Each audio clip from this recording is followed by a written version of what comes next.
ഒരാഴ്ച കൊണ്ട് 4.5 കോടിയുടെ കൃഷിനാശമാണ് സംഭവിച്ചത്. അതിൽ 2.5 കോടി രൂപയുടെയും നാശനഷ്ടമുണ്ടായത് വാഴ കർഷകർക്കും.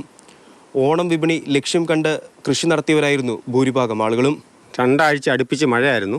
അതിൽ 28-ാം തീയതി ശക്തമായ കാറ്റും മഴ അടിച്ചപ്പോഴാണ് എൻ്റെ വാഴ കൂട്ടത്തോടെ പടന്നു പോയത്. ഇതിപ്പോൾ ഞാനിപ്പോൾ വാഴയാണ് കൂടുതലായിട്ടും വെച്ചിരിക്കുന്നത്.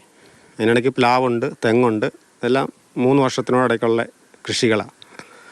നല്ല വാഴക്കൊല വെട്ടിക്കൊണ്ടിരിക്കുന്ന സമയമായിരുന്നു. എന്തായാലും വെട്ടിയതും പടന്നു വീണതെല്ലാം പോയി. കോട്ടയം ജില്ലയിലുടനീളം 78 ഹെക്ടർ റബ്ബർ കൃഷിയാണ് ഒരാഴ്ചത്തെ മഴയിൽ നശിച്ചത്. റബ്ബർ കൃഷിയിൽ മാത്രം നഷ്ടം വന്നത് 78 ലക്ഷം രൂപ. 2003 വെച്ച മരവും 2012 വെച്ച മരവും കൂടി എല്ലാം കൂടെ 350 മരം ഉണ്ടായിരുന്നു. അതിനകത്ത് 67 മരമാണ് 2012 വെച്ച മരമാണ്. 67 മരം വെട്ടിക്കൊണ്ടിരുന്ന മരമാണ് ഒടിഞ്ഞു പോയത്.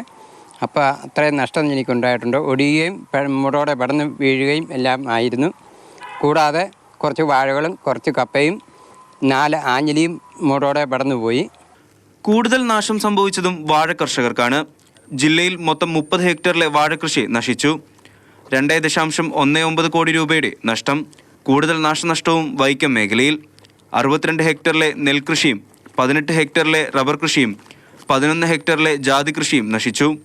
മാറിമറിയുന്ന കാലാവസ്ഥ ദുരിതത്തിലാക്കുന്ന കർഷകനെ സഹായിക്കേണ്ട ഇൻഷുറൻസ് പരിരക്ഷയുടെ അവസ്ഥ നിലവിൽ തുലാസിലാണ്. 2023 മുതൽ റബ്ബർ, തെങ്ങ്, കാപ്പി, ഏലം കർഷകർക്ക് അവരുടെ കാർഷിക വിളകൾ ഇൻഷുറൻസ് ചെയ്യുന്ന സംവിധാനമുണ്ടായിരുന്നു.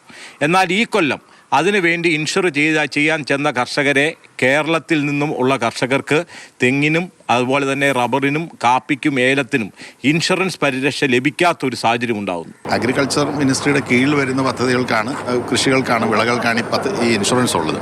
ഈ പ്രാവശ്യം ഇത് ഒന്ന് പുനഃക്രമീകരിക്കണം എന്നുള്ളൊരു തീരുമാനം വന്നതിൻ്റെ അടിസ്ഥാനത്തിലാണ് ഇപ്പോൾ രജിസ്റ്റർ ചെയ്യാൻ അനുവദിക്കാത്തത്. പക്ഷേ ഇത് ചർച്ച ചെയ്തിട്ടുണ്ട്, ബോർഡുകളുമായിട്ട് ചർച്ച ചെയ്തിട്ടുണ്ട്. ഉടൻ തന്നെ ഈ കാര്യത്തിൽ തീരുമാനമാകും എന്നാണ് അദ്ദേഹം എന്നോട് പറഞ്ഞത്. എന്താണെങ്കിലും ഈ വിഷയം കൃഷിമന്ത്രിയുടെ ശ്രദ്ധയിൽപ്പെടുത്താൻ അടിയന്തര നടപടി സ്വീകരിക്കുന്നുണ്ട്. മലയോര മേഖലയിലെ കുരുമുളക്, കപ്പ കൃഷികൾക്കും നാശനഷ്ടം സംഭവിച്ചു. വിളകൾക്കുണ്ടായ നാശനഷ്ടത്തിന്റെ കണക്കെടുപ്പ് തുടരുകയാണ്. മൺസൂൺ കാലത്തെ എങ്ങനെ നേരിടുമെന്ന ആശങ്കയിലാണ് കർഷകർ. മാതൃഭൂമി ന്യൂസ്, കോട്ടയം.